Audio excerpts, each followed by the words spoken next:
Okay, good morning, good afternoon, good evening, wherever you are in the world. We've got we looked at where everybody was registered from, and interestingly enough, 50% of you are from the United States, no surprise there. But many of you from different parts of the world, so wherever you are, I won't list everything, it'll take too long, but welcome to part 2 of the Trade Guider Chart Reading Masterclass. You're here today with the master himself, Tom Williams, who's on form. He's had his breakfast, he's had a nice cup of tea, ready to teach you. We've got Philip Friston, who's driven this morning down from Norwich. He's been busily studying charts and putting together his notes for you, which we're going to be sending to you. And of course you're with me, Gavin Holmes, professional trader and CEO of Trade Guider Systems International.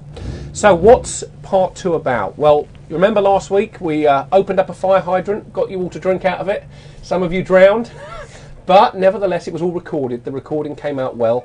My business partner Richard actually was able, I'm pleased to say, to edit everything, and he edited it and it looks really good and professional. You'll be able to see us all interacting with each other and all talking to each other, and it's going to be a great session today. So many of you completed the quizzes, so thank you for that. We sent you some charts to look at. Yes, we're going to do that, Matt V, don't worry. Howard says Tom eats breakfast very late. Well, let's call it a late lunch then. You're right. He's like me. I don't really eat a big breakfast, but we tend to eat a nice big lunch here. So we'll call it a late lunch. But yes, Matt V, we're going to look at the charts first of all. The first 5 charts we're going to look at are the charts that we sent you, and then we're going to look at the actual charts. And it's actually quite amazing how you've all got this right. The majority of you did. 1 or 2 of you were a little confused. By the way, we're not going to go and name individuals here today. You've all sent your charts in. Thank you very much. A few of you didn't, but the majority did. And you will remain anonymous, but you'll see your question coming up, and I'm sure you'll know who you are. And the great thing is, although we did get some charts asking pretty much the similar question, a lot of the charts were very interesting, and some of the questions came in didn't even require a chart. It was just a straightforward question, so I think you'll find that interesting as well. All right then, so let me just review what we're trying to achieve from this masterclass. And this is quite important. We did go through it last week. What's the objectives? What are we trying to achieve as teachers, and what do we want you to take from this session today and from last week? Because when you put it all together, we want you to be that much more confident that you can make successful trades.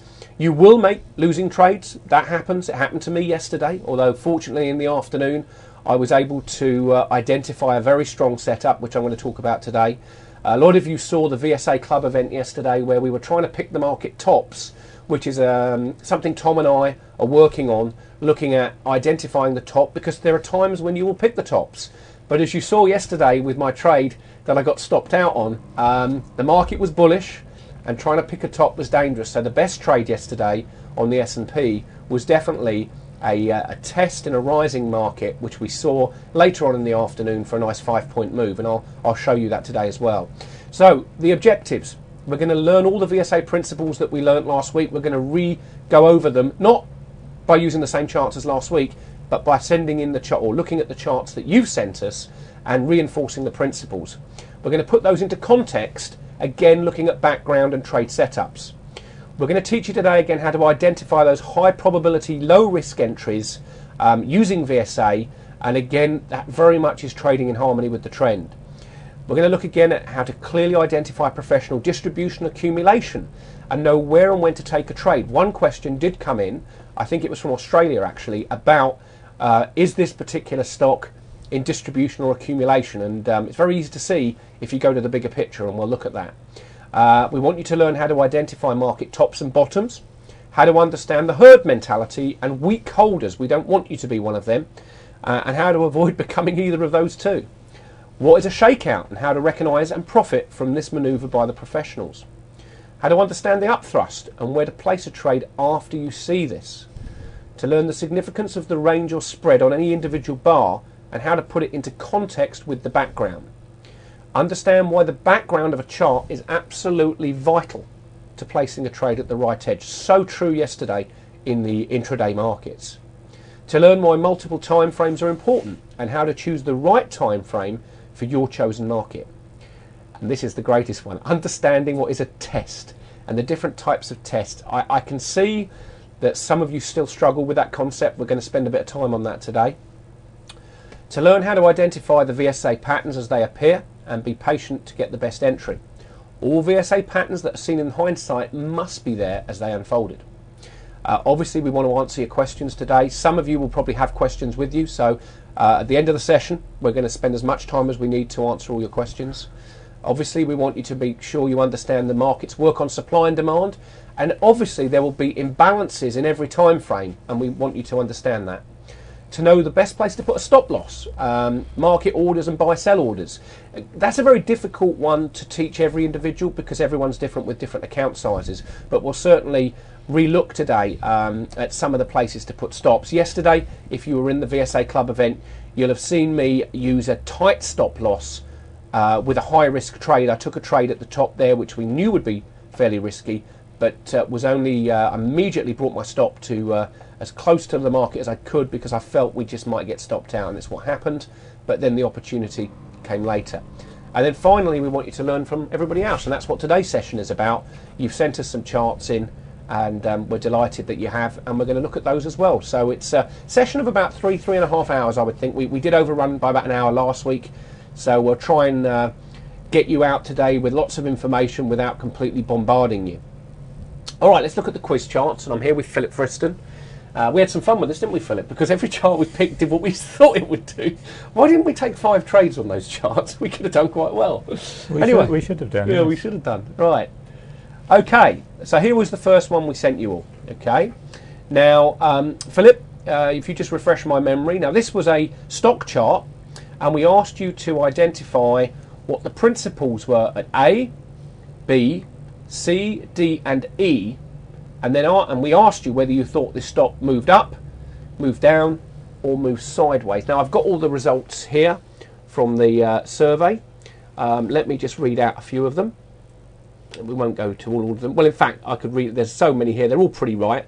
Philip, let's talk about this particular stock. Now, we've got principle A, principle B, principle C. Could you just describe each principle for us at A, B, C, D, and E?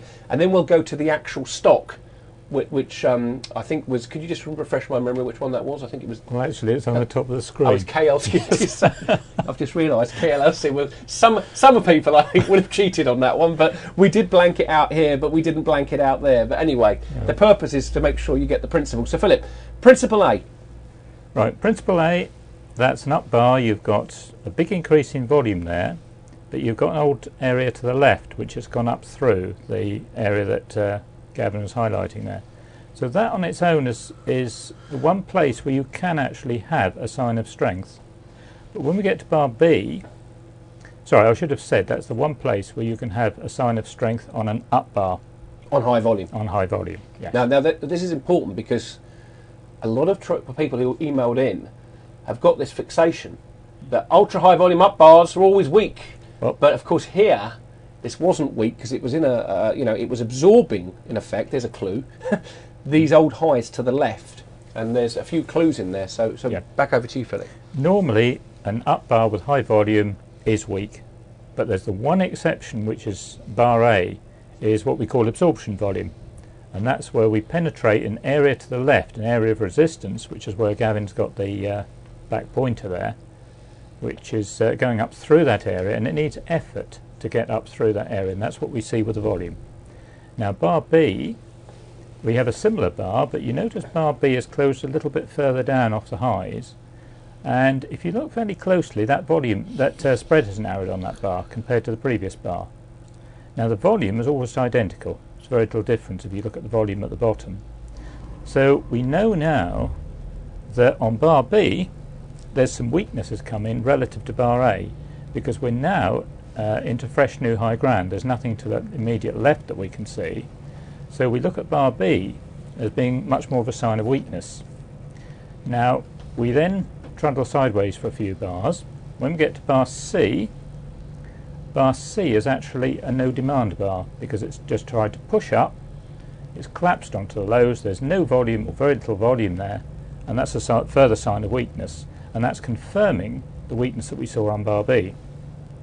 Now, if you just follow it along a little bit, we've still pushed up a little bit, just managed to push up a bit, which may well have been that the index was still going up at that time, and it's just followed the index. But again, the professionals are not interested in taking prices higher. we've seen that in the background, and now at bar D you've got another example where it's just pushed up, collapsed onto the lows. It's quite a narrow spread, the volume is very low, and that's another example of no demand. And finally, no demand upthrust, really. There's no demand upthrust. Most people got that, yeah. Yes. And finally, bar E is, again, very similar. You've got very little interest there in the upside. Volume has fallen off. In fact, it's the lowest volume probably on the entire chart, looking across there. The professionals do not want to take prices higher at this stage. So what you're saying then, let me be clear, they were bullish at this point. They wanted to make to have higher prices because they were going to distribute at higher prices. Yes. So there's a logic there. So basically, at this point that you're looking at the chart, which was actually, I believe, the 3rd of December. It was, and I think it was the 3rd of December. They push it up because they want to. They bought lower, but they want to make sure that they get the as much bang for their buck as they can. Yes. So therefore, they were absorbing anyone here and saying, no, we're going to keep rallying. Now, of course, people who are locked in here are now relieved that they're seeing higher prices. But now we start to see weakness appearing on C, D, and E, which you all correctly identified. You said, yeah, that was weakness. Let's go and have a look at the actual chart now of that particular stock. Okay, and we'll go back to that particular example that we used, and of course you can now see it in its trade guide form. Okay, so we can see here a little bit of supply on these two bars, but it takes out this old high to the left.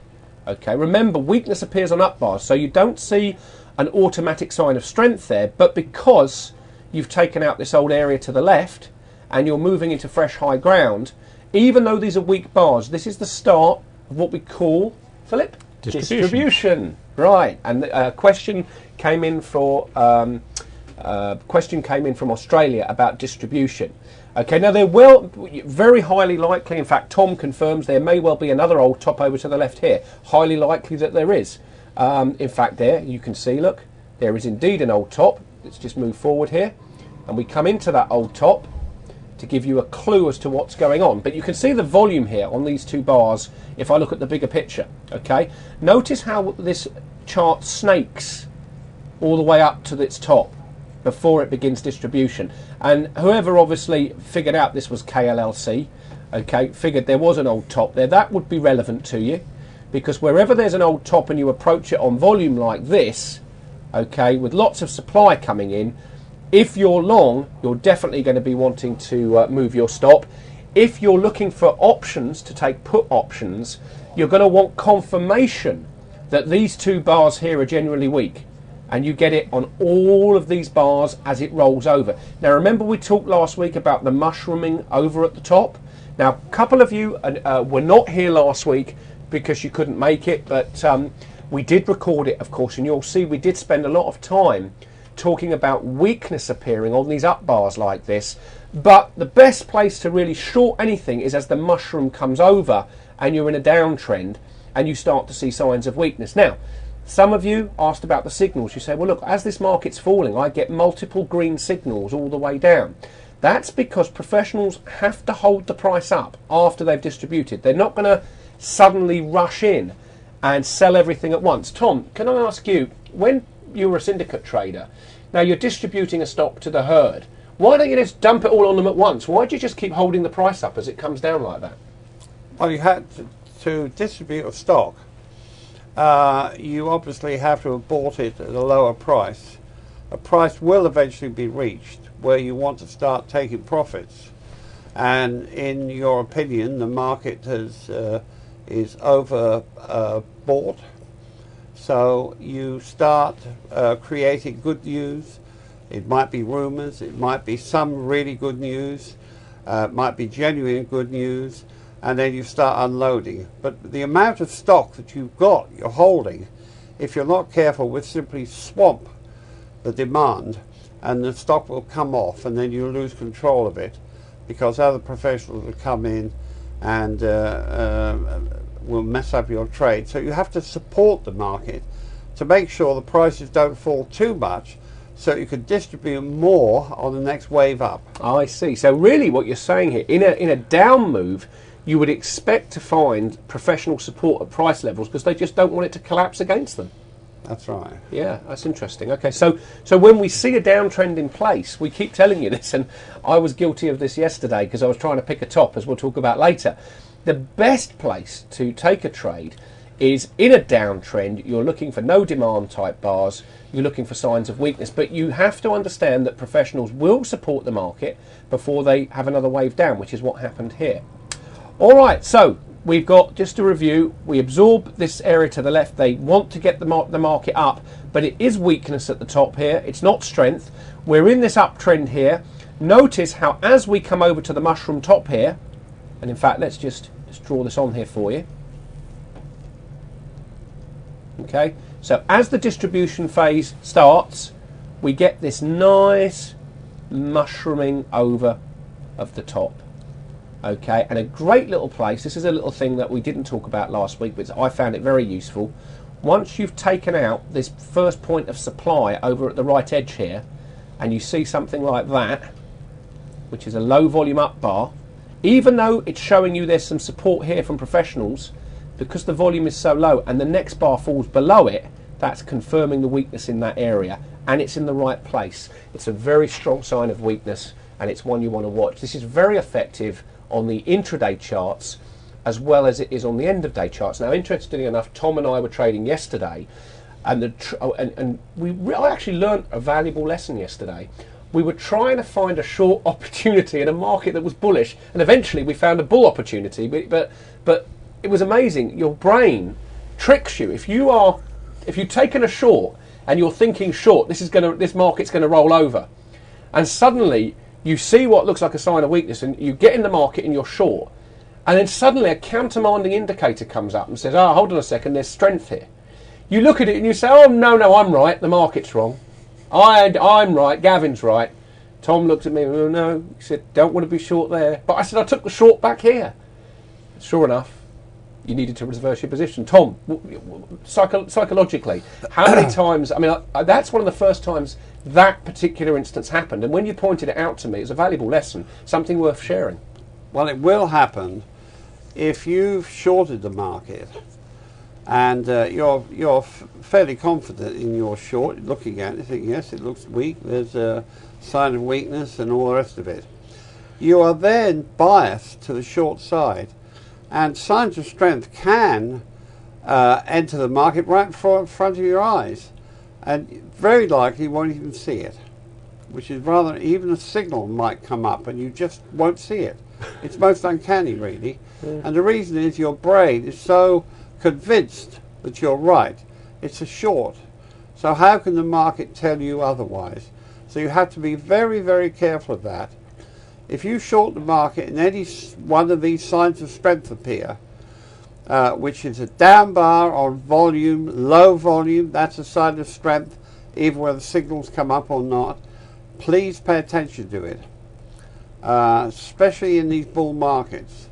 You trade harmony with the end of day index, and that was slap bang in the middle of a trading range, and we had tests that we pointed out last Monday, and that would make that market bullish. And you're going to show that chart later, aren't we? We're going to talk about that. We can easily show that chart. Yeah, because we're not talking about this chart at the moment. We're actually talking about the E-mini S&P and the mini Nasdaq that we were trading yesterday.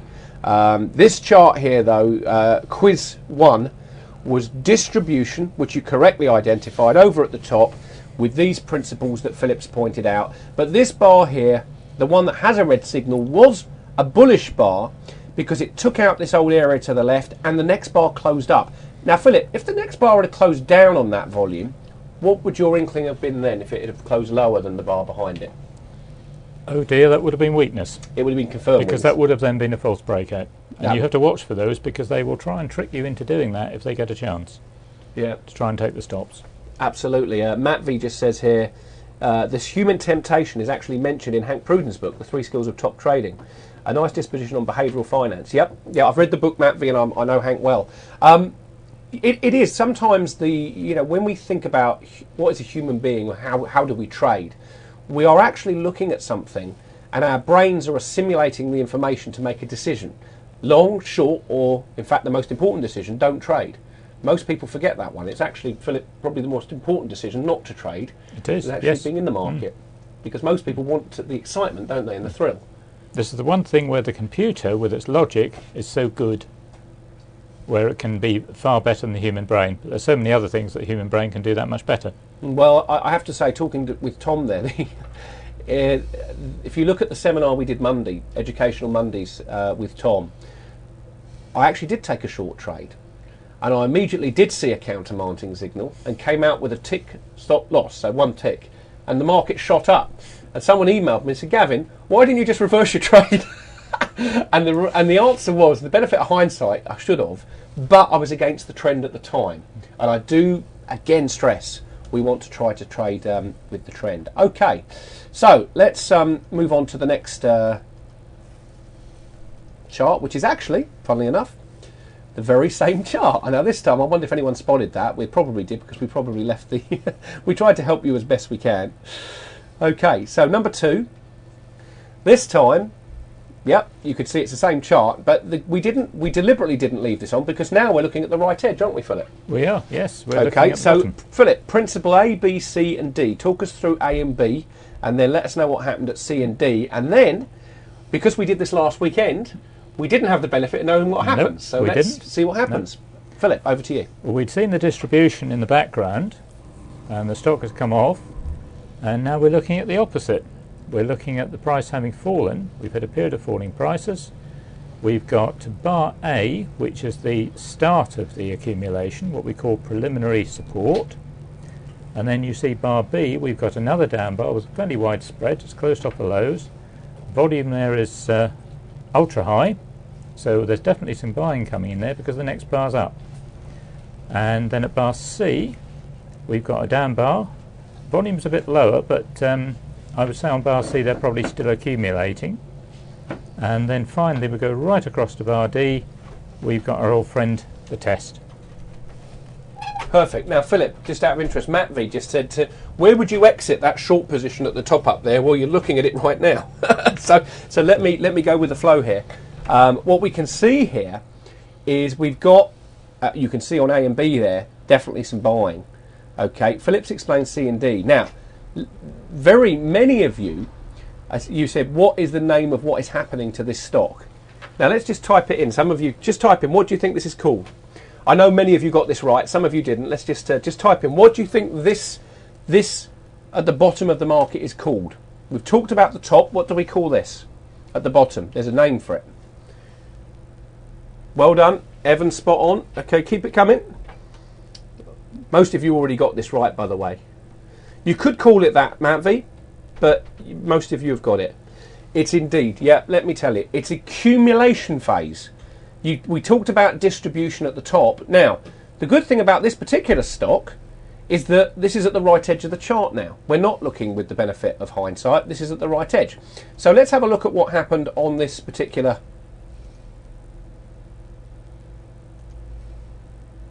And let's just use the pen here. Okay, so we notice here A and B, very high volume on these down bars, next bar up. And then we note that the market has just gone to D, which was the week before last, I believe. We're forming almost the opposite, okay, of distribution. Now, if I was to draw this and then this, and I put a little handle on the side there, Tom, you have a cup of tea now, look. there's your saucer, look, right there. Oh, right. There you go. Nice cup of tea for you, because that's exactly what you're looking for. Now, where's the best place to trade this? I'm going to show you. It's up above this area here. As it breaks out through here and comes and retests this line, about $31, that would be where I would be taking a very keen interest to buy this particular stock. Philip, would you agree with that analysis, and what's your view? I would, yes. I should have also pointed out D. We've got a test there. I should have explained that a little bit more. That's a down bar, which is closed up on the highs. The important thing is it's back into the body of bar B, and you notice the volume this time is substantially lower. So what that's telling us is that the supply, which is present back at bar D, has now diminished quite substantially. And that gives the professionals the information they need to know that they can start taking the market up. Tom, with stock like this has been in a downtrend, it's basing. but the parent index has actually been going up. So this is a stock that has been acting weaker than the parent. At what point would you be interested in buying this if you were looking at this stock? Well, I mean, if I saw a stock, there is such a thing as they call rotation in the market, where you will find various stocks under accumulation, even though they're acting a bit weaker than the index itself. But you could clearly see, as Philip pointed out, there was looked like a bit of a climactic action there at point A. It mushroomed over a bit. It's saucered. Be clear. It didn't mushroom, it's saucered. Well, it's all, well. Yeah, the mushroom's at the top, Tom, saucer at the bottom. Yeah, no, okay. Yeah. But, as Philip just said, there's actually a test there. What's that, point B? D. Point D, yes. I can't see the chart very well. Point D. But that's a very, very clear test. I'm surprised if there's not a signal on there.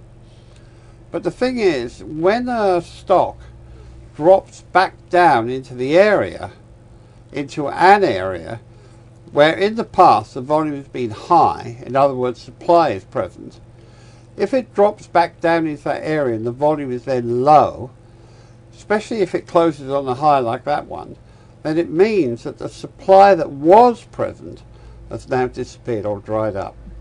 And that's all they're looking for. That gives them the okay to mark that up.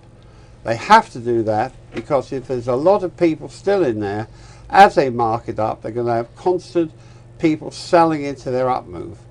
Makes the move very, very unprofitable. Tom, did you say something you thought there might be a signal on that particular bar? I can't see it. Well, go and have a look now. Oh, is there? I'll put 20 bars up for you, my So I friend. can only see about 20 bars. You say you I'm ignore sorry. them at your peril, but there it is. Yeah.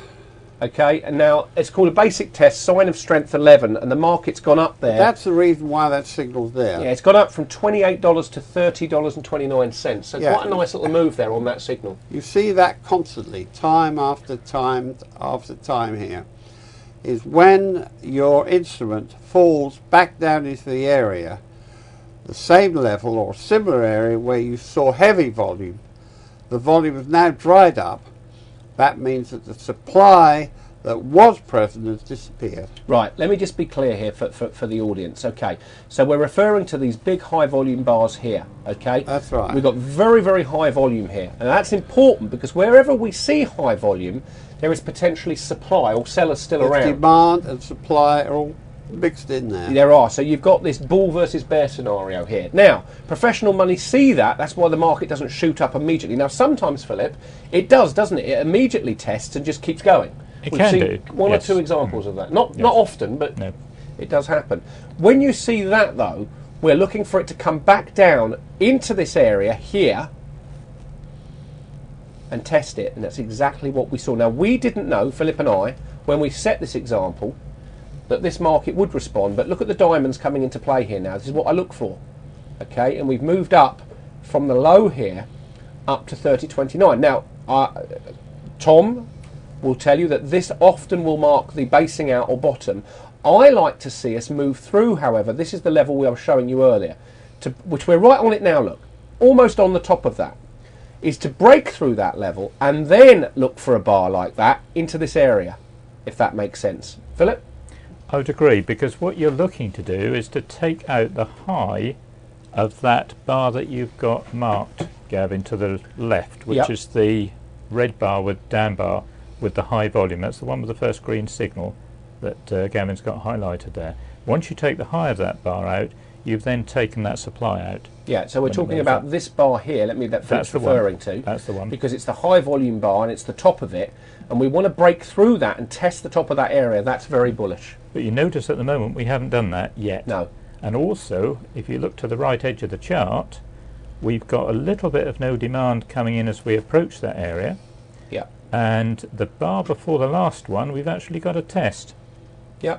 And you see that what happens is, as you're watching this chart, if you were to just put a buy order in at, say, 31, 31.50, something like that, if the market pushes through, it'll often push through fairly quickly and take you in, won't it? Yes. And then we use the stop loss management system here to ensure that then you trail up. Notice, though, we haven't got any green diamonds appearing when we did that chart. None. And it's only now it's trying to break that. again, I would be stepping aside and waiting. Got some questions coming in here. Question from Bob Blake. Hello, Bob. Good to see you as ever. At previous distribution at the bottom of A, where would you have covered, Philip? Where would you have covered your trade there? At the bottom of A, of the A bar, which is on the previous one. So let's go back. So at the bottom of A here, well, actually, I wouldn't have even been trading in there at all on A. I think is that where you mean, Bob? After previous distribution at the bottom of A. It's not distribution. Well, no, that's accumulation here because they distributed over at the top. So here at A and B. On down bars, you've got accumulation at this phase, not distribute. They've distributed way up here, and that's why the price fell. If you look at the chart, it probably makes it clearer. Here's your distribution phase over the top. Here's the reaccumulation at the bottom here. We can tell that the volume on this bar here, how many? 10.52 million shares. And you can see the distribution phase, they got 9 million shares here and another 8 there. So there was 16 million shares there as the distribution phase went over, and they've bought back here on that bar there, they've bought back on that bar there, and they've bought back again on that bar there, and you'll probably find if you add all the shares together it probably equates pretty close to the distribution phase. And again 2 bars before that test they were buying as well. Yeah. At the top, had you shorted the market, very simple. If you're looking, and I always use the trending system. See this H stop in the system? And I know most of you have got Trade Guider. You just trail your stop down. Now you'll notice that on accumulation here, I would already, when I see those 2 bars, be very much bringing my stop close. But if you just use the trending system and you thought there might be a leg down, you would start to be out on that bar there. That would be where you would actually be out of any short trade on the bar of 12th of February. And the reason you would is you should by now be recognising strength. So you've got your weakness at the top here. Now they're coming to support the market here. And you'd see those 2 high volume down bars and the support, and then you'd see this testing going on. Notice this bar here, look. This is a strong indication that after there's been supply on these 2 bars, now look at the volume there, Bob, on that bar. It's lower than all the other bars behind it. Okay, it's the jockey, as I call it. It's the little guy that rides the horse. Okay, so now there's no selling pressure after you'd seen that supply. And it's really at that point, I personally would be covering, if not exiting. What about you, Philip, at that point? I would agree totally. No, wouldn't add anything to it. Just that when you see ultra high volume down bars and it gets tested, you immediately say, let's take my trade off, wait for the next opportunity if you're short. And you would have made money on that trade there. But remember, I trade the intraday charts a lot, and the same principles apply. Good, thanks, Bob. Okay, that's fine. I'm glad we answered that. If you come and watch us do live trading, you'll see that when the market runs, I'll try and stay with the trade where I can. Tom says I scalp, but actually I've had no choice in the markets recently because they've whipsawed. So it appears that Gavin's scalping, but actually I'm just protecting my profits. And that means that, yes, we got a nice email in today, funnily enough. We've had one of the chat rooms, there's been some discussion about Trade Guider, and there's been a bit of misconception, which I'll clear up right now, about the analysis that we have. We have different types of analysis. You have live bar or you have partial bar analysis, where you've got these yellow boxes at the top and bottom. Now, Philip developed these with Tom, and they're an early warning signal. Now, for some reason, I have no idea why, they were described as a bouncing ball. But I have no idea why. But interestingly, what did come out in the exchange through the chat room was that we used the principles to enter a trade. That's important. But just as importantly, we used the same countermanding principles to exit the trade. I.e., an example, if you're short and the market falls and a countermanding principle comes in, your short and strength appears, you don't do what I tried to do yesterday for the first time, and I lost $100, was hope that I was right, the market was wrong. Philip, what's your thoughts? Can you just explain briefly, very briefly, the yellow dialog boxes in the software here now? Because I'm trying to find one here. Look, on this bar here, look, for instance, we've got a yellow box, but there's no indicator appeared. And it does say, wait for the next bar to confirm, and the next bar closes lower. Just briefly explain why the yellow boxes are there and what's their purpose.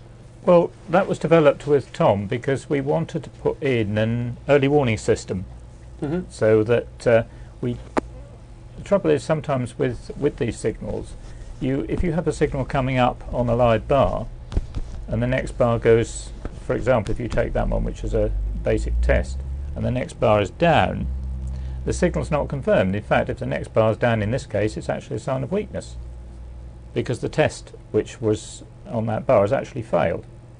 So we didn't want to bring all these signals up and confuse everybody with getting signals coming up and then the next bar was down.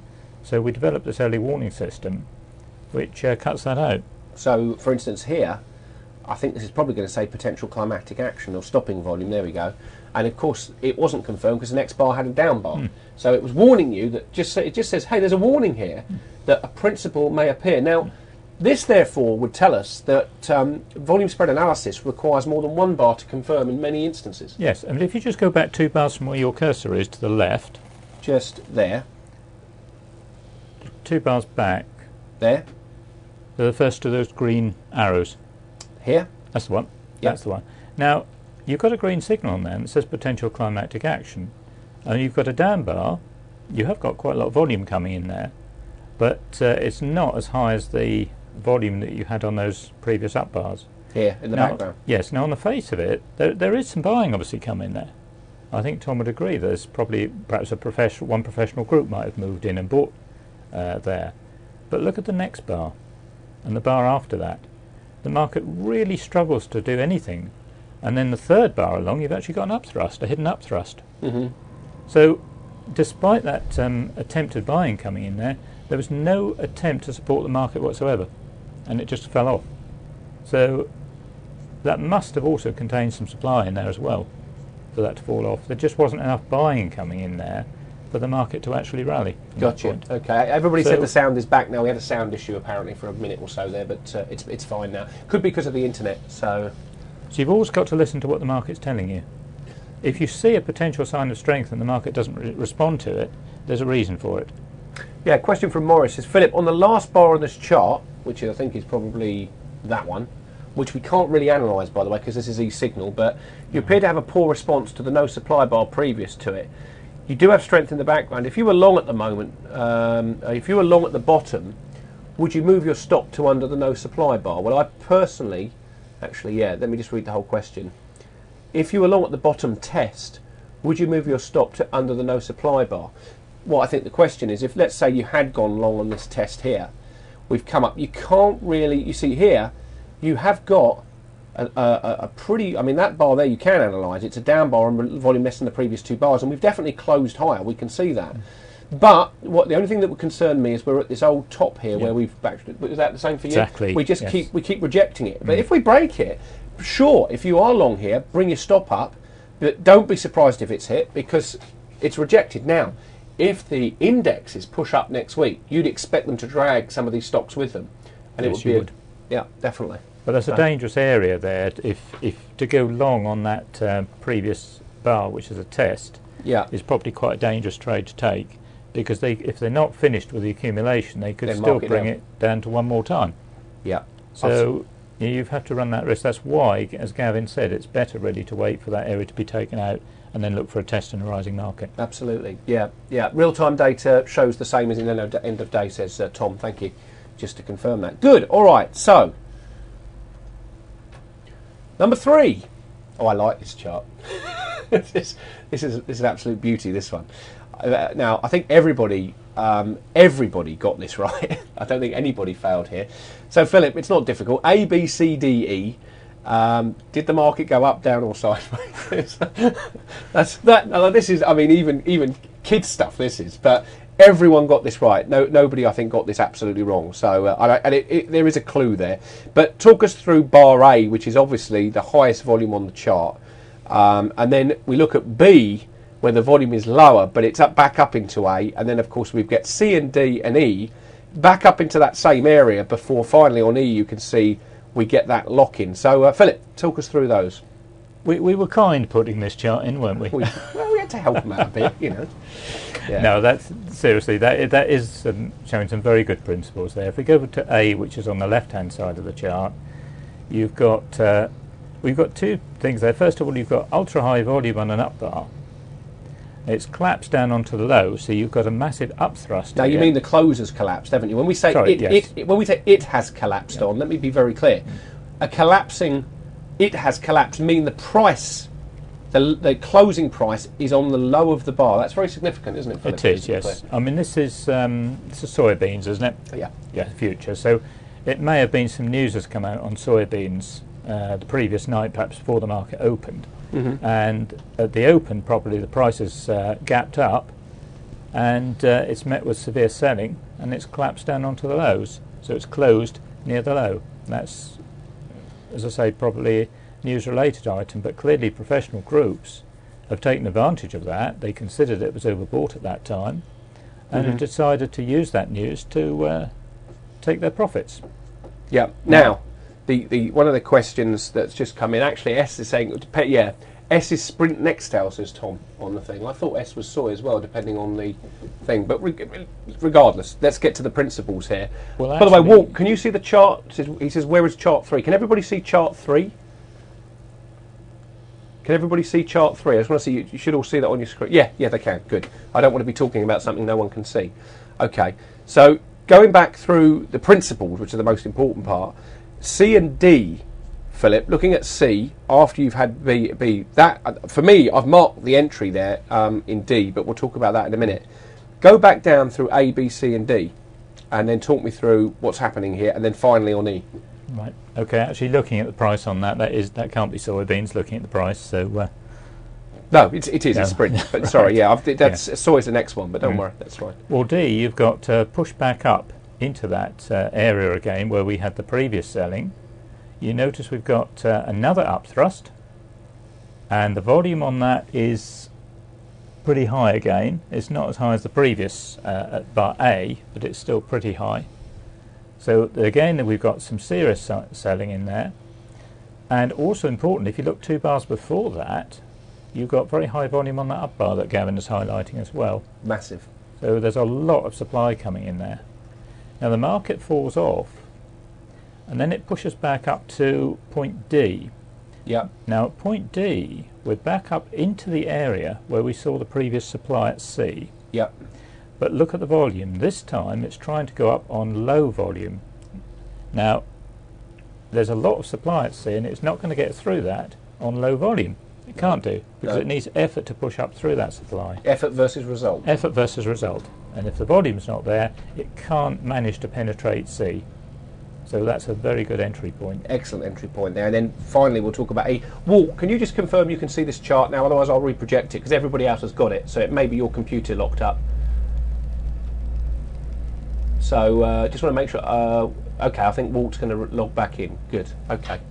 Yeah, because maybe his computer is frozen there. And then on E, Philip, that's where they catch everybody, isn't it? Well, it is. I mean, looking back at the number of bars, that's 1, 2, 3, 4, 5, 6, 7.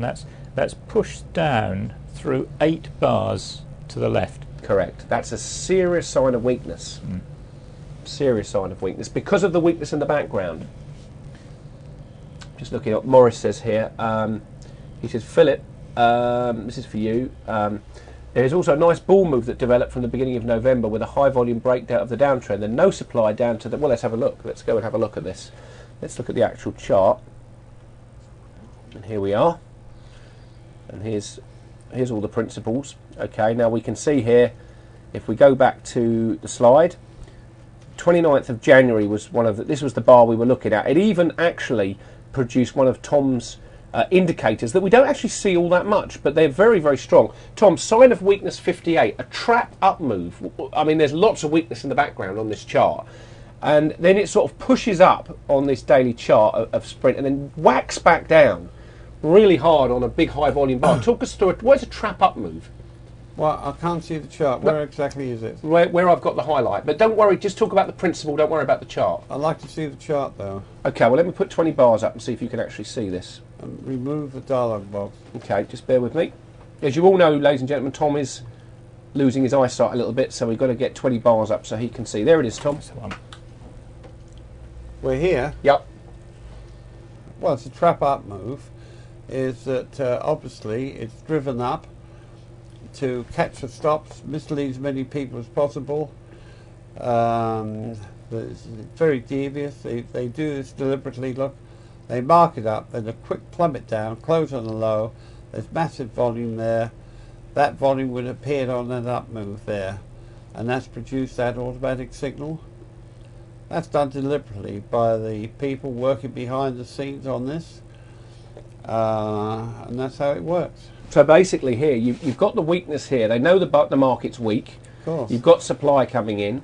They hold the price up, and then it sort of tries to gun up to the high of this close. So it pushes up through the close of this bar. The breakout traders think, oh, look, it's going to go up. And then just as the buy orders come in, bang, professional money, sell it, takes out a lot of the old lows here. And then, Philip, we've actually got a principle here on this bar. After this supply, they try and test it, and look what happens. It comes off. That's a principle in its own right, isn't it? It is. That's a sign of weakness too. Even though it's got a green signal on it? Even though it's green signal. Failed test. It's a failed test. The signal is correct because it is a no supply bar, Yeah. but it's the next bar closing down that makes that a failed test. That's the significant one. Absolutely. Yeah, it If does. you look at all these blue bars here, which are up, no demand. Yep. Exactly. That last one before the trap up move is definitely no demand up bar. Yeah. So tell me about it. Yeah, Matt V makes a good comment here. He said, Philip, when they've locked these people down here, the next bar closes up on quite high volume. Yes. He said, is this designed to anybody that is long here? They give them a bit of hope on that bar by holding it up and saying, well, don't worry, it's not going to fall. And so they actually hold the price. That's cunning. Yeah, that's a very good point. Yes, that's very true. They do. devious. And you It's notice devious. hardly gets up at all. It doesn't even get up to the halfway point on the previous bar either. Yeah. So they're capping it on there. Yeah. So when you see a widespread down like that, after serious weakness behind you, if you're in a long position, you really, really want to be looking to close out or bring your stop up, because that is a serious, very serious sign of weakness there. All right, let's move on to the next chart, which is chart 4, and hopefully Walt is back now and can actually hopefully see the charts okay. So let me know, Walt, if you're back and that you can see the charts. Just want to make sure that you're not missing out, although we are recording this, of course, so there won't be an issue there. So we've got A, B, C, D, E, some lovely principles on this chart, okay. We actually left the JBHT chart on here so you could see it. Philip, again, over to you. Talk us through what happens at A, B, C, and then there's a great place to buy this particular instrument, and I'm going to show you where that is on the actual chart. Well, you've got a period of falling prices before you get to bar A. Yeah. And at bar A, we've got a down bar after that period of falling prices. The volume is ultra high on that bar. It's closed in the middle. That's significant too. So there's definitely some climactic action in there. Moving across to bar B, we've got a down bar. It's closed in the middle. It's quite a narrow spread, and it's fairly low volume. Yeah. Compared to bar A. This is the important thing. We're comparing the volume on bar B to the volume on bar A. Now let me repeat that, because we keep talking about this. We're talking about bars behind us. And now we're saying we're looking at bars at the right edge and comparing the volume now, not necessarily just the bar, but the actual volume and what the bar does on that volume. That's right. Relative to the bar behind it, Relative or the to bars behind it. Yes. Okay. Back over to Philip. Now, when we go, that, as I say, is a test, and there's a response on the next bar, but it's not particularly enthusiastic because it's quite low volume. So what they want to do is to just take out a few more stops. So they're crafty, because bar C, we get a little shakeout. And that's just designed to take the price down below the low of bar A, take all the stops out, Which it does. Yeah. and then it bounces up and closes up near the highs. Yeah. And that's the purpose of a shakeout, to shake out any remaining weak holders. Right. Now, I want to bring Tom in on this. Tom, when we see shakeouts in the market, and the market is pushed down to a new low, and usually this will be on some sort of news, probably bad news about some instrument. This is a very common tactic when professionals are bullish. I think one of the most famous shakeouts we saw was on 9/11, just when the markets opened. Can you just describe in detail for us what is the shakeout, what is its purpose, and actually you can talk about the seminar we did in 2002 where we talked about that, what happened when the market opened just after 9/11, and what were the newscasters telling us, and what we probably should have they been telling us? Well, basically a shakeout is a deliberate move. It'd be in the cash market where they can mark the market down quite easily when market conditions are right. They've accumulated, they know the instrument's strong, so they mark it rapidly down, probably on some bad news, catch all the stops, shake everybody out. Just before the up move, even Wyckoff himself called this a springboard, I believe. But we've never really called our indicators springboards. Erica here, Tom, just says the same thing. Erica Rojas says, Tom, she said, doesn't a shakeout equal a springboard? Well, you've just said it. So it's a couple of Wyckoff. Perfectly right. Yeah. But we've never used those words springboard. We tell you what it is. It's a shakeout. It's done deliberately there to shake you out. As many people as possible. Catch stops, of course. Encourage people to go short. Panic those people that are long into thinking the market's going to go. They will cover. And so it's very profitable to have that. Now these, I noticed just now I'm thinking, when you see these kind of moves taking place, especially down moves, very often you may get one dramatic down bar, yes, but most of the bars are down fairly gently, and often you get an up bar, giving hope to those people that are locked in at higher prices.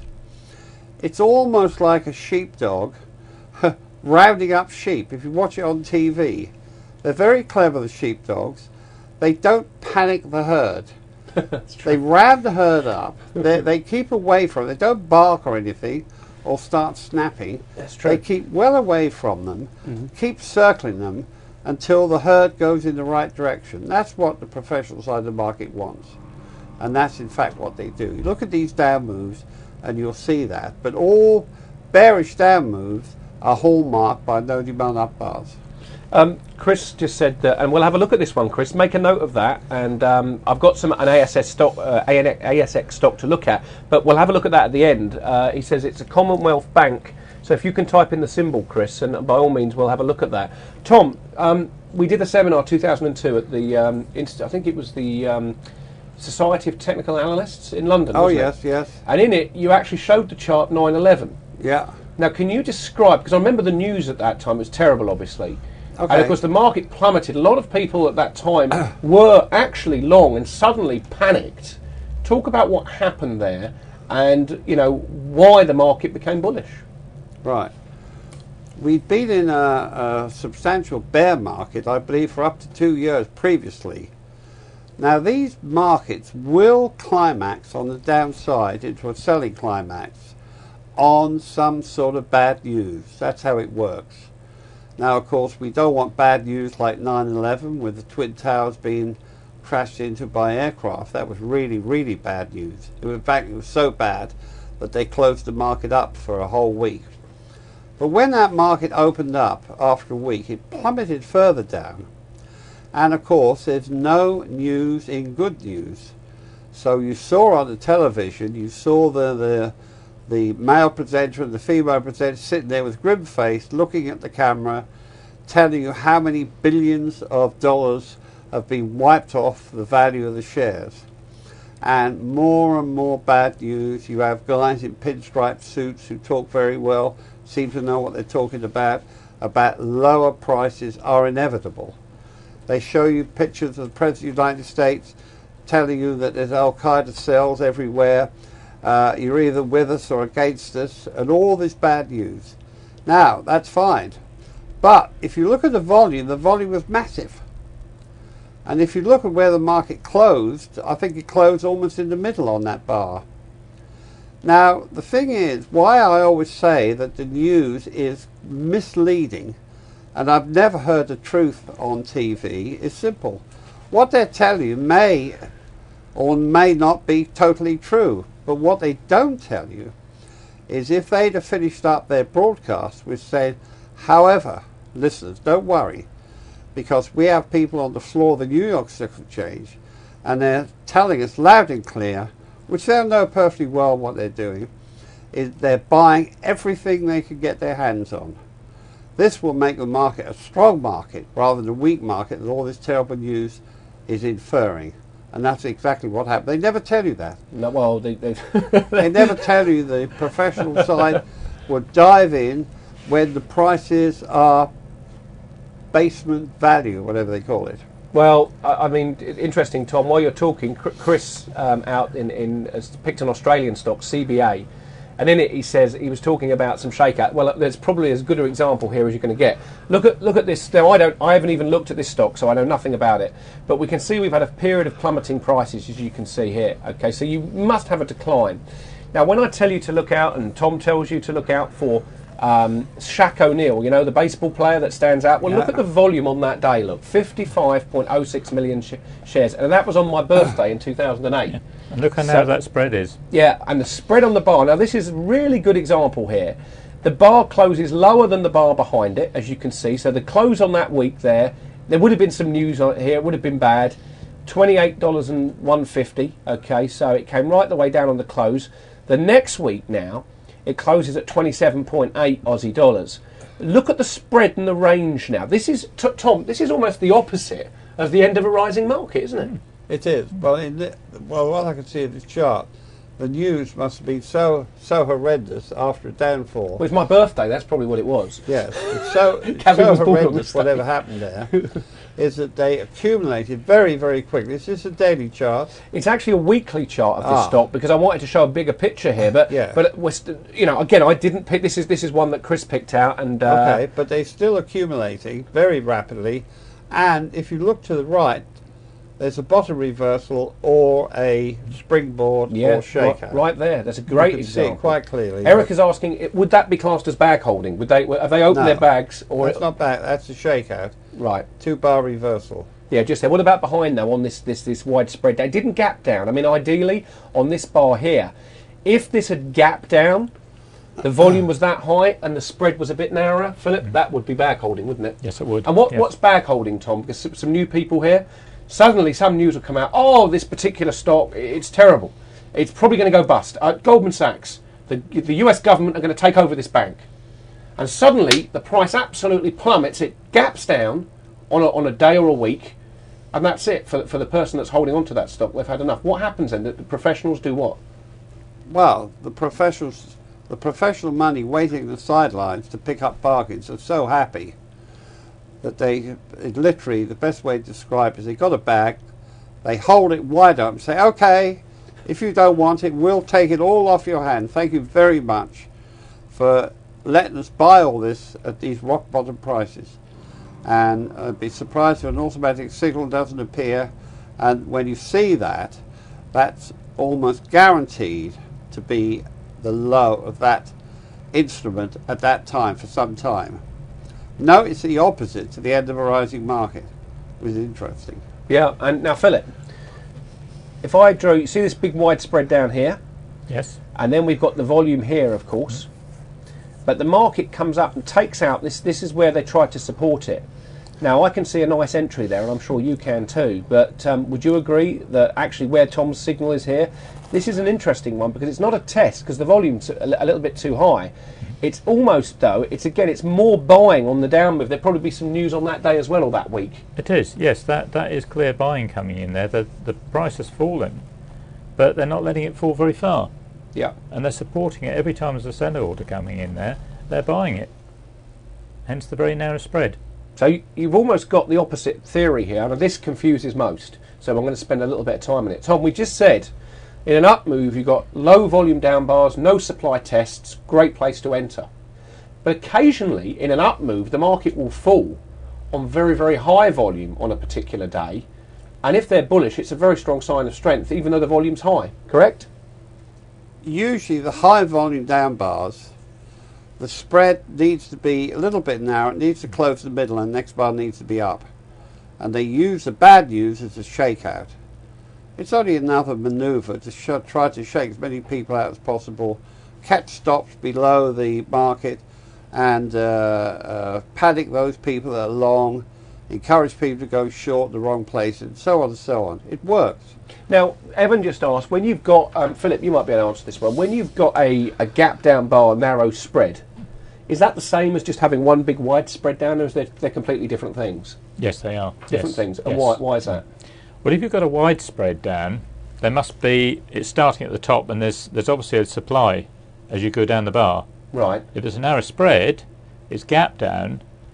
If the spread is narrow, there must be buying coming in to support every sell order. So it's almost Hence like the narrow spread. Right. So what you're saying, on the wide spread down, the supply is coming in. Yeah, but on the gap down bar, narrow spread, we're saying that basically, as the herd are massively selling, the professional money are just immediately buying it. Yes. It's but on a wide spread, what's happening is the supply is coming in, and the demand is not absorbing it immediately. Right. Hence why you get the wide spread, and it keeps on falling. There's too much supply in there. So really, if you see a gap down bar on ultra high volume after a declining price on bad news, that often will mark the bottom of the market. Especially if it's a narrow spread, even better. So the narrow spread is the key. That's the key. If we take one thing from this section here, narrow spread down bar, the spread is the capping. It's almost like professionals are so bullish at that point, they don't worry about testing it. They're just going to catch it. Okay. We don't see it that often. We saw an example last week, didn't we? I think it was Barclays or one of them. Yeah. When you do see it, do pay attention to it. That is very significant. Great, okay. Chris is just saying the ASX stocks often gap up or down depending on what the US market does. Of course they do. Oh no, Bob, I know that's not an error in volume. I checked it. I checked. That was not an error in volume. Trust me. It's on every single... I have several data feeds, just so you know. Bob Blake's question was, the volume was so high, how do you know that there's not an error in volume? I know because I go and check with different feeds. Now, I'm not saying they don't play around with volume. Indeed, Philip, you can talk briefly about this. I know in London they even admit it. Well, it's actually, they actually issue the rules on how they do it, so that if you want to know, you can get. There's a book you can buy which explains how they do it. Yeah. And it's all related to the number of times what we call normal market size, which is the normal amount that you can trade in a particular stock at a guaranteed price with the market makers. And if you want to buy or sell more than that, they quote outside the price range. Right. And if they do that, they can quote anything, I think, up to certainly a day, if not 2 days later. I'm often asked the question, but if volume is so valuable, which we know it is, that would explain why the self-regulated exchanges hold it back as best they can. Definitely, yes. Is that right, Tom? Yes, but don't forget we use relative volume. So the volume could be millions and millions out. But if you use relative volume, in other words, the volume you're looking at, you compare it, you can see it in a few seconds with your looking at it with the previous volume of, say, the computer uses 14 bars. And you could see clearly whether that volume is high or low or whatever relative to the previous volume. So the volume could be way out. It doesn't really make a lot of difference to us. So that's a good thing. So basically what we're suggesting here is, and that would explain really why we're analysing tick volume in Forex. Now you're saying to me, and I know we've had this discussion, that once we've got tick volume corrected, they can't even fiddle with the volume. No. Even the exchange can't do anything. No, it's activity. And that's what we're working on. Okay, right, let's get to the final slide here on this session for quiz number 5. Okay, this was the NASDAQ, and it was a 9-minute chart that I actually traded. So Philip, could you talk us through A, B, and then what happened at C and D, then at E and F? Right, well at A we've got what looks to me like a bottom reversal. As the first bar has closed on the lows, you notice there's been a big increase in volume there. The second bar has closed up towards the highs, and again the volume is fairly similar. Just looking at that, I can't quite see behind the A, but it looks as if the low of the second bar has gone slightly below the low of the first bar. Yeah, it did. I remember which is a bullish sign in itself. And it's actually pushed up through the high of that bar, although it didn't close above the high of the previous bar. Just looking at the 2 bars again. Yeah. So that's a bottom reversal, which itself is a sign of strength. Yep. Now at bar B, they've done some further buying. That's actually a down bar. You've still got very high volume in there. So they pushed it down to lows again and bought it, and then it starts pushing up. Now when we get to bar C, can I just stop you quickly, Philip? Evan asked a question. He says, will you always expect to see on a 2-bar reversal higher volume on the second bar, because there's 2 bars here, Would that be important, or would it matter if the second bar had lower volume? I mean, I always look for higher volume personally because it's a sign of effort. But here you've got very similar volume. There's two things you can look for there. On the down bar, I normally like to see more volume on the down bar than the up bar. Okay. But there's an exception to that, which is the one you were just pointing out, Gavin. If you manage to go up and close on the second bar above the high of the first bar, and you get increased volume, then, as you say quite rightly, that's effort. Yeah. And that's okay. In this case, it closed within the body of the bar, Yes. so not quite, not a perfect example. The best one you'd ever see, as Philip said, is if it comes down here, and then the next bar goes up and pushes and closes above this bar on a bit of an increase in volume. That's a very strong sign of strength. That will show there's a lot of effort to push the market back up. And if it follows, it should be tested. Sometimes it doesn't get tested. It can actually mark a bottom and just keep going if you see those two bar reversals. So then what happens at bar C and D, Philip? We seem to sort of knock sideways a bit here. We have. Well, bar C is showing a bit of a lack of interest in the upside because the volume's fallen off somewhat. Yeah. And then at bar D, you've got a bar which is close towards the middle, and you've got an increase in volume. So there's a bit of supply coming in, and that suggests they weren't quite ready to take it up at that point. And of course then we get bar D confirming there that both these bars, C and D, were fairly weak. Now, when we see weak bars like this, Tom, often people get red signals and say, well, I'll short that, that's marked the end. Well, actually, this chart, and I know what happened to it, it went sideways, and I'm not going to show the actual chart, I'm going to go straight to the S&P when we come back from break, and we'll actually see that the market moves sideways. In this case, it moved sideways from this point D, which was at 9:30 in the morning, all the way through the afternoon session, until finally the next day, it finally moved back up. But we notice it did come back down and test into area C, and there was a trade. In fact, I took it, which is why I remember this chart quite well. But often, when you hit a point of supply, Tom, it just moves the market sideways. And sometimes, if the professionals are bullish, they'll hold the market up and then mark it up just like they did this Friday when we traded. Well, the main thing is you've got a bottom reversal behind you. You've probably got, that probably marks the end of a down move, a bear market. So you've got strength right behind you, so you have to be careful. Now, admittedly, when you see these red bars, I can see almost here, I can't see the chart very well, but I can see loads of testing going on. Yes. I'm sure that's a test, there's all sorts of here. That's what's holding the market up. Yeah, absolutely right. Alan Bowers just joined us. Hello, Alan. We're doing well, thank you. Everything's good. He said he overslept. He's a bit late. Good for you, Alan. Well, don't worry. We've recorded it. You haven't missed anything. So the time now, we've got another 10 minutes. So what we're going to do is we'll go now to start the questions. I'm going to break in about 10 minutes' time. So you can go and grab yourself a cup of coffee or a cup of tea, whatever you have, and then we'll have a 15-minute break. Okay, so we can all get our heads back together because there's a lot of information that we want to impart. Obviously, as we go through these questions, we've got quite a lot to go through. Okay, question 1 came in, and I'm not going to mention who sent these in, but you know that who you are.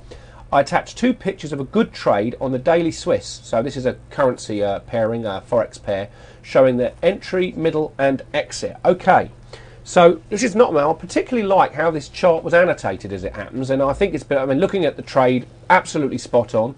I think your entry was good. I think the way that you've managed the position there was good. You used the trend channel, which again we're going to talk a little bit about in a second. We're going to actually look at the Swissy and look at that.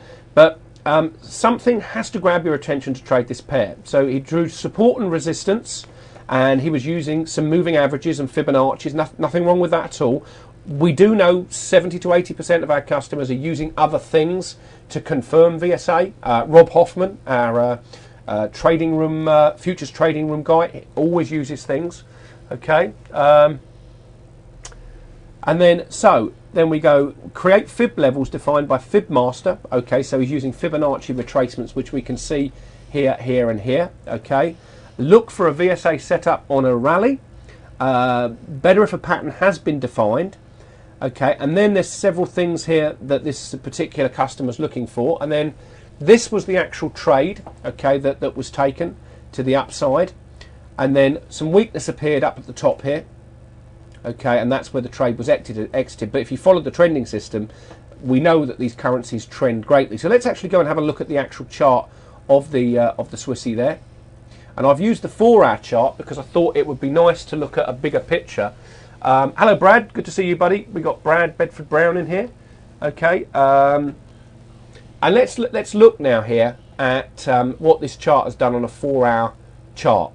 So, number of things we've got that's very, very important that you can see on this chart. Okay, first of all, we're in a trading range and have been for some time, and I've marked the top and bottom. Here's your big rally, as we can see. I've left all the signals on here and the confirmation bars, and then because this is a 4-hour chart, the better probability trades, and I think this particular customer exited it around up here somewhere, but what we see is the market goes up to the top of these areas here. That's where your better probability trades are going to come, and you can see here on this bar one of Tom's signals we just talked about, the trap up move.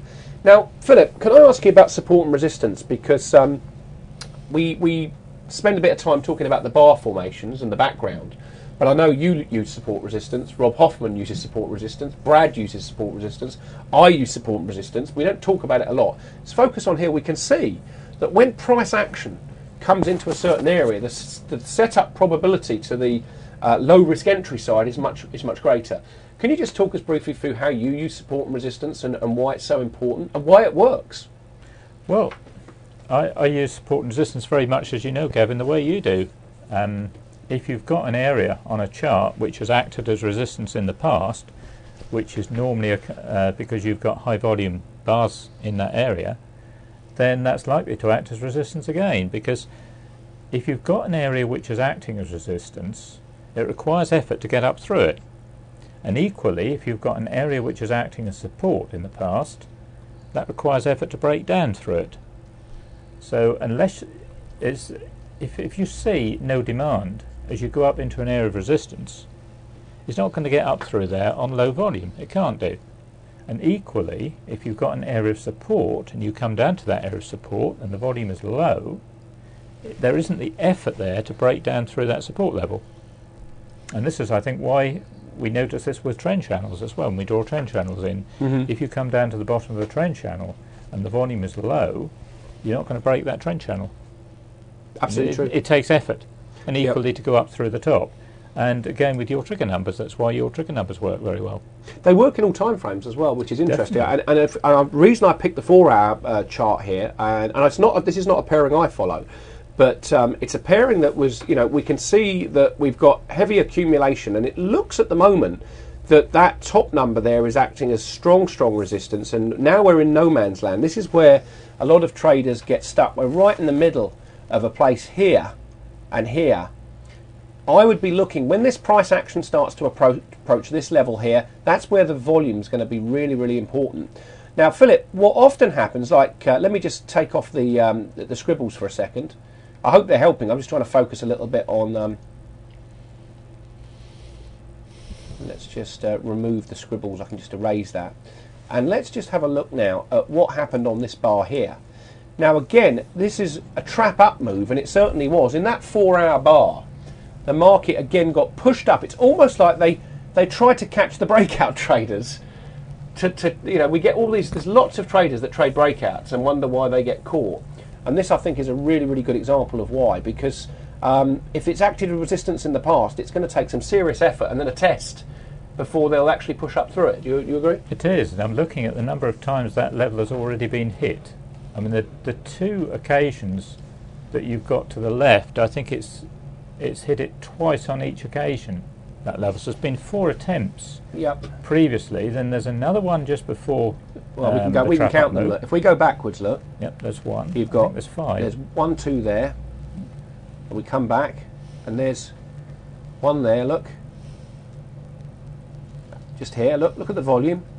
Then you've got. There's no way it's going to go through there on no demand and an up thrust. I mean, if I took that line off, that would definitely be no demand. I'm sure. There, you see. So there is your.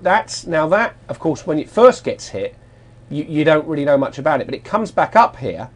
Now we've got heavy supply coming in here. The volume isn't that high, but the next bar closes down, and it just rejects it. Look. Then they bring it back up. Now there you've got much more supply, and here look, you've got no demand. Okay, or weakness rather. That's not no demand, just a bit of weakness. But it's pushed up again on more volume, and then this time they poke it through this old level to the left and mark it right the way back down. And that was a 4-hour chart. And I went and looked at the smaller time frames. And as we looked at the smaller time frames here, you actually got some very good entries. Now, Look what happens when we come back down to support. Now, Philip, we teach people if you're going to take a trade, take it around the trigger number where you expect something to happen. But the problem is, and I'll tell you what the problem is, a lot of traders are in the middle here, sitting by their computer saying, I must trade, I'm a trader, I must trade. I learned a long time ago that actually over-trading is what kills their accounts. Definitely, yeah. Patience, patience, patience. Which is difficult sometimes for people. It is, very Tom, difficult. what's your thoughts on that? I mean, you've seen me trading this last week. You've seen me sit out the market several times. You saw the trading in New York. You saw some of the setups I've taken here. I've had one losing trade, which was the yesterday one, and we had a couple of other small ones. But overall, most of the time I've been sitting aside waiting. And is that what you advise people to do who are just... Well, I described it recently as waiting for your bus to come along with the number on it that you're looking for. If the market's bullish, you're looking for a bus to come along that's got a test of the rising market on it. And that means that if you've got signs of strength behind you, remember, strength always appears on down bars when it appears. And if the market's marked down, especially if it's a narrow spread, close to the middle, and the volume is low, there is no supply present in that market. That means, because the market definitely moves on supply and demand, if there's no supply, then demand must be greater than the supply. And that will then follow the path of least resistance and shoot up. So you do wait for those, I know you do. And of course you love to wait for the end of a rising market. Now admittedly you pyramid on some of these diamonds we've got, which is very good, as long as you've got support in the background. You mean the diamond trending system, don't you? Yeah. I mean, if the market's moving in my favour and I see the trend holding, I actually scale into the position. That's correct. That's good. So they call that pyramiding. Yeah. Philip, same with you. I mean, you once you're in a trade, then you're looking to hold the trend. Tom's got that great trending system. I don't know if you use that as well. It's very simple, isn't it? It is very simple, yes. And if you go and look at last week's recording, I mean, really, I came out of a trade too soon yesterday because I didn't follow the rule. I saw something that was higher volume, and I thought, oh, I better exit, much the same as I did in New York. But if I'd have followed the simple trending system, I'd have got another 6 or 7 points out of the trade. But there we are. Everyone's slightly different there. But okay, so I think overall on the trade, the gentleman that sent that in, excellent trade. I mean, very well explained on there. You know, very, very good. Good plan. Hold on a second. I've got Brad just typing something in here. Hold on. Oh, Brad is here. Okay, Brad. All right, no worries. I'll take a look at that one shortly. We just want to keep the flow going here. So. But no, looking at the chart here, we can see that resistance, when you get unusual volume at those levels and you hit resistance levels, that's where your trade's going to come to the short side when they're confirmed.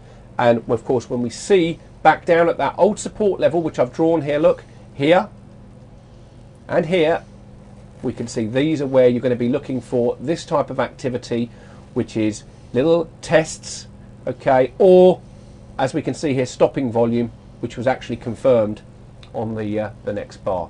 Good. Right, let's break now. The time I make 9:30 a.m. Chicago, so we've been on air for an hour and a half. I'm going to break for 15 minutes. Part 2, we've got a lot to get through. We've probably got a good 2 hours in part 2, and then the final section will be questions and answers. So I hope you've enjoyed the first part there. We'll break now. We'll be back at 9:45 a.m. Chicago time, which is about 13 minutes. So we'll see you then. Hope you're enjoying it, and I'll put the next question up so you can see what we're going to be talking about.